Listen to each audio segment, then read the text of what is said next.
အစ္စလမ်တော်လှန်ရေးအဆောင်တဲ့ IRGC ကိုအကြမ်းဖက်အဖွဲ့အစည်းဖြစ်ဥရောပကသတ်မှတ်ကြေညာလိုက်တာဟာ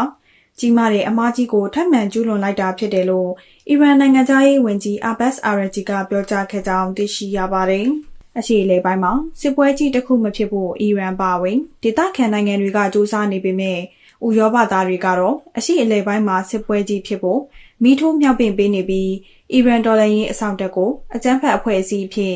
EU ဥရောပသမဂ္ဂကအချိန်ကိုက်ကြေညာလိုက်တာဟာအမေရိကန်အကြိုက်လိုက်လုပ်တာသာဖြစ်တဲ့ဂါဇာမှာအစ္စရေးရဲ့လူမျိုးတုံးတပ်ဖြတ်မှုတွေအပေါ်ကိုတစုံတရာတုံ့ပြန်အရေးယူဆောင်ရွက်ခဲ့တာမရှိတဲ့ EU အဖွဲ့ဟာအီရန်နိုင်ငံကလူ့အခွင့်အရေးတွေကိုကာကွယ်ဖို့အကြောင်းပြချက်နဲ့အစ္စလမ်တော်လှန်ရေးအဆောင်တက်ကိုအကြမ်းဖက်အဖွဲ့အစည်းအဖြစ်သတ်မှတ်လိုက်တာဟာ